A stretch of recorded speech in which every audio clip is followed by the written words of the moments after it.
नमस्कार दोस्तों, आपका अपना YouTube channel Surya Kumar classes में स्वागत है। तो चलिए आज हम आप लोग को बीच लेकर आए हैं वंशावली प्रमाण पत्र के बारे में। तो ये वंशावली प्रमाण पत्र काफ़ी अब बाद में है कि लोगों को ओरिजिनल वंशावली प्रमाण पत्र नहीं मिल पाते हैं। तो आज हम ओरिजिनल वंशावली प्रमाण पत्र आपको पीडीएफ देंगे और कैसे पीडीएफ आपको मिलेगा वो भी हम वीडियो में के लास्ट में बतलाएंगे। वीडियो पर लास्ट तक बनेगा और ये वंशावली फॉर्म किस तरह से भरागा और कैसे वंशावली फॉर्म प्रमाणित किया जाएगा और ओरिजिनल कब बनेगा उसके बारे में हम पूरा वीडियो आज हम डिटेल में लेकर आए हैं। तो वीडियो पर लास्ट तक बने रहिएगा, वीडियो बहुत ही छोटा होगा, ठीक है। तो सबसे पहले ये जो वंशावली है, ये वंशावली आप देख लीजिए। ये वंशावली आपको जो है लेना होगा। अगर आप दूसरा वंशावली पीडीएफ लेते हैं तो वो आपको अमान्य हो जाएगा, ठीक है। तो आपको इस प्रकार का वंशावली आपको फॉर्म लेना है और उस पर आपको भरना होगा। ये फॉर्म आपको कहाँ मिलेगा वो बतलाते हैं। और देखिए इसमें आम सूचना है, जो कि आम सूचना हर वंशावली में लगना जरूरी है। ये सिर्फ बिहार के लिए हम बतला रहे हैं, ठीक है। तो हमें दिखा गया है पटना दिनांक 27/12/2023 का अनुकूलित ये है। ये उस दिन से कोर्ट द्वारा ये जो है प्रमाणित किया गया है और उसी के अनुसार आपको ये आम सूचना सहित का वंशावली आपको देना पड़ेगा, ठीक है। तो इस प्रकार से कुछ वंशावली होता है। चलिए कैसे भराएगा वो हम बतलाते हैं। इसका पीडीएफ कहाँ मिलेगा वो भी हम बतलाएंगे। वीडियो को शुरू करते हैं। तो सबसे पहला पेज कुछ इस प्रकार से आता है, जो कि यहाँ पर इस तरह से लिखा हुआ रहेगा, वंशावली प्रमाण पत्र हेतु आवेदन प्रपत्र। तो सबसे पहले यहाँ पर आपको लिखा हुआ मिलेगा पीडीएफ में कि सेवा में माननीय सरपंच महोदय। ग्राम कचहरी, ग्राम कचहरी का मतलब होता है आपका ग्राम कचहरी कहाँ पर है वो लिख दीजिएगा। बहुत का और ज़्यादा बिहार में हर एक का जो है ग्राम कचहरी जो है वो पंचायत होता है। जो नगर निगम का होगा वो नगर निगम का यहाँ पे लिखेगा। उसके बाद पंचायत सचिव और ग्राम पंचायत राज, आप यहाँ पर पंचायत का नाम भी लिखना पड़ेगा। उसके बाद प्रखंड का नाम लिखेगा नीचा में, उसके नीचा में जिला का नाम लिखेगा। अब विषय दिया गया है वंशावली प्रमाण पत्र निर्गत कराने के संबंध में। उसके बाद नीचा महाशय, ये सब आपको लिखा हुआ रहेगा। जैसे ही आप आगे बढ़ते हैं तो आगे बढ़ते हैं शपथकर्ता का नाम लिखिएगा। शपथकर्ता वो होता है जो आवेदक होते हैं, यानी कि आप अगर वंशावली बनवाने जा रहे हैं तो आप अपना नाम दीजिएगा। अगर आपका पिताजी वंशावली बनवाने जा रहे हैं तो पिताजी आपका अपना यहाँ पर नाम लिखेगा, ठीक है। उसके बाद अपना जो है पिता, यहाँ पर जो आवेदक होगा वो अपना पिताजी का या माताजी का या महिला होंगी तो पति का नाम लिखेंगे। वार्ड नंबर लिखिएगा और यहाँ पर ग्राम लिखिएगा, पोस्ट लिखिएगा, थाना लिखिएगा, पंचायत लिखिएगा, प्रखंड लिखिएगा, जिला लिखिएगा, ठीक है। और यहाँ पर किस कार्य के लिए बनवाना चाहता है, जैसे कोई दाखिल खारिज के लिए बनवाना चाहता है, कोई बैंक में फंसे रुपया निकलवाने के लिए बनवाना चाहता है, या जो भी कार्य के लिए आप बनवाना चाहते हैं वो कार्य यहाँ पे लिखिएगा, ठीक है। और आप अपना वंशावली बनाना जानते होंगे, किस तरह से वंशावली बनता है। नहीं जानते तो यूट्यूब पर बहुत सारा वीडियो, मेरा भी वीडियो मिल जाएगा, वहाँ से आप देख सकते हैं। सबसे पहले आपको जहाँ से वंशावली बनवाना है उस वंश का नाम, यहाँ उस व्यक्ति का नाम लिखना। उसके बाद वंश वृक्ष इस तरह से नीचे की ओर बनाते चले आना है। जैसे कि ये कोई आदमी है, इनका 4 लड़का है तो यहाँ पर 4 खंड में बांट दीजिएगा। फिर इनका जितना है उसका खंड बांटेगा और इस प्रकार से छोटी छोटी अक्षरों में और सुंदर अक्षरों में साफ साफ दिखाना चाहिए। उस तरह से आपको जो है लिखना है। लिखने के बाद जैसे ही आप नीचे आते हैं तो नीचे यहाँ पर ये सब लिखा हुआ रहता है, आपको इससे कोई ज़रूरत नहीं है। यहाँ पर जो आवेदक होंगे वो आवेदक अगर शिक्षित होंगे तो साइन कर देंगे, अगर अशिक्षित होंगे तो अंगूठा देते हैं, यहाँ पर अंगूठा दिलवा दीजिएगा। और नीचे मोबाइल नंबर देना चाहते दे भी सकते हैं, नहीं भी दे सकते हैं, कोई प्रॉब्लम नहीं होगा। जैसे दूसरा पेज में आते हैं तो अगला पेज में आने के बाद यहाँ समक्ष लेख्य अधिकारी या कार्यदंड अधिकारी का यहाँ पर नाम लिखना होता है। अगर आप नहीं नाम जानते तो ये छोड़ दीजिएगा और सरपंच महोदय पर यहाँ जाएंगे अगर साइन करवाने के लिए, उनसे आप भरवा लीजिएगा उनका, ठीक है, और वो भर देंगे। उसके बाद जैसे ही आगे बढ़ते हैं थोड़ा सा तो उसमें आता है शपथ पत्र। इस शपथ पत्र में क्या क्या भरना होता है वो देखिए। सबसे पहले जो आवेदक होंगे वो आवेदक यहाँ पे नाम भरेंगे। याद रखिएगा आवेदक नाम भरेंगे, यही नहीं कि वंशावली जहाँ से बन रहा है जिन लोगों के ऊपर से वंशावली उनका नाम लिख दीजिए, उस तरह का काम नहीं करिए। जो आवेदक हैं वो आवेदक अपना नाम लिखेगा, अपना उम्र लिखेगा, पिताजी का नाम और पिताजी का उम्र लिखेगा, वार्ड, ग्राम, पोस्ट, थाना, प्रखंड, जिला, ये सब लिख दीजिएगा। उसके बाद फिर यहाँ पर जो है जो कार्य इससे ऊपर वाले पेज में लिखे थे कि दाखिल खारिज करवाने हेतु या बैंक में जमा रुपया निकलवाने हेतु या जो कारण दिए थे वही कारण आपको इस पर वाले में भी भरना होगा। उसके बाद जिस तरह से आप ऊपर में वंशावली बनवाए थे वही वंशावली का यहाँ पर भी फॉर्मेट है और उसी प्रकार से ये वंशावली यहाँ पर भी बनवाना पड़ेगा, ठीक है। और बनेगा ये आप खुद आप ही।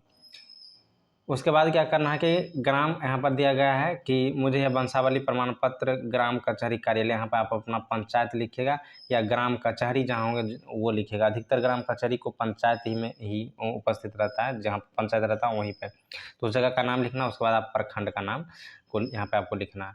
उसके बाद यहाँ पर फिर शपथकर्ता यहाँ पर आएंगे, अंगूठा देते होंगे तो अंगूठा या साइन करते होंगे तो साइन करेंगे।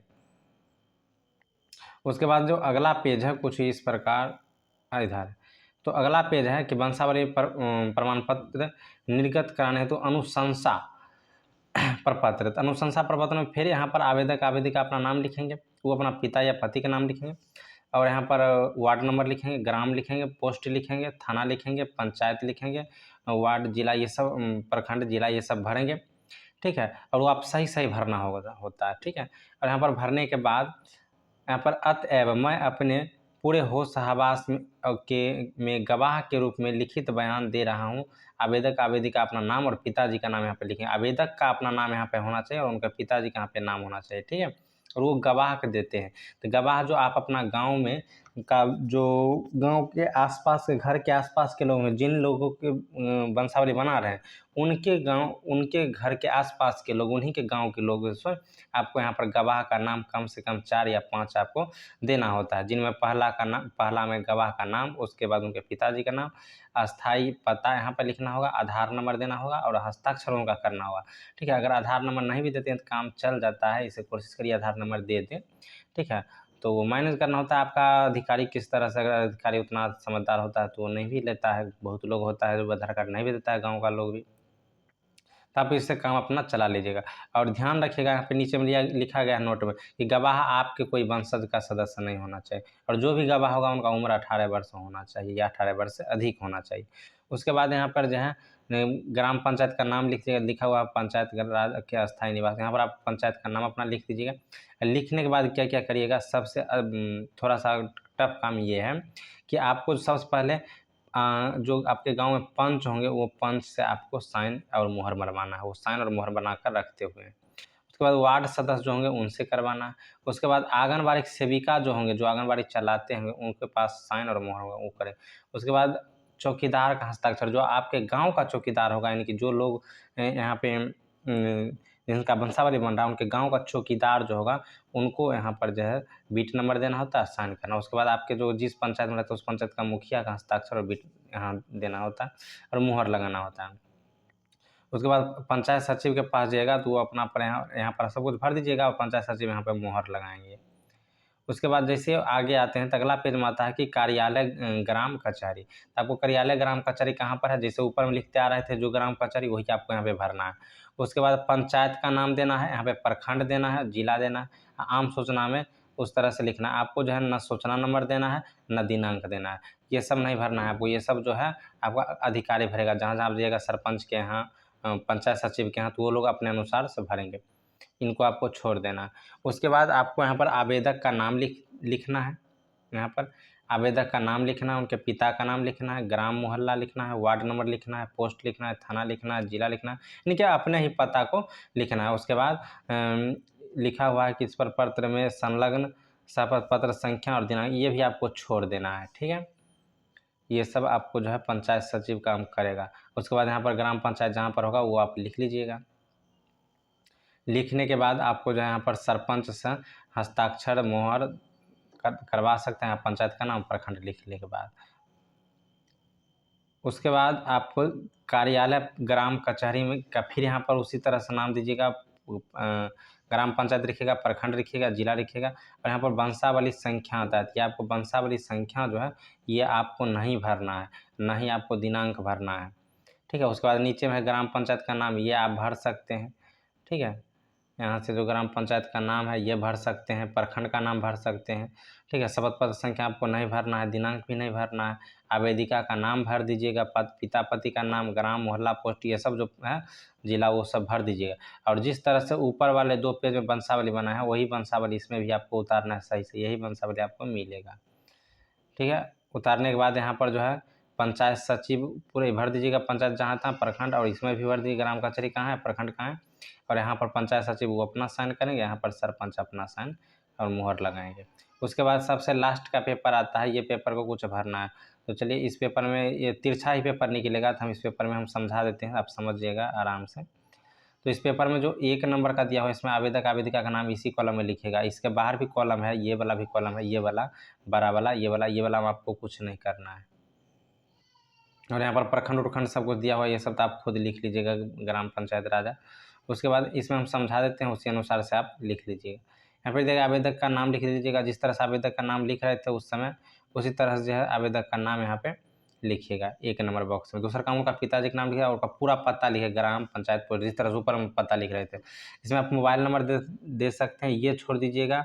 ठीक है, वंशावली का ये सब छोड़ दीजिएगा, ये सब आप छोड़ दीजिएगा। और जब आपका पंचायत सचिव या सरपंच, जो वहाँ पर दोनों आदमी में से कोई आदमी यहाँ पर जो छूटा हुआ चीज़ होगा वो खुद भर देंगे। ठीक है, अगर नहीं भरते हैं, कुछ बोलते हैं, तो उनसे आप, अगर कुछ प्रकार का होता है जो नहीं कर देते हैं, तो आप उनसे पूछकर और आप ही भर ले सकते हैं। तो इस प्रकार से वंशावली का फॉर्म पूरा ख़त्म हो गया। इस तरह से भराया जाता है। 6 पेज का ये वंशावली निकलता है।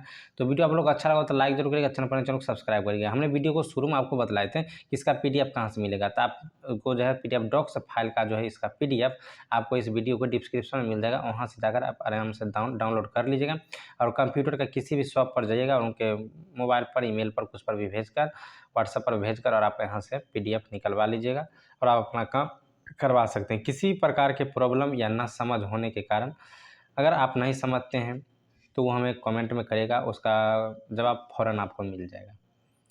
ठीक है, फिर मिलते हैं हम अगले वीडियो में।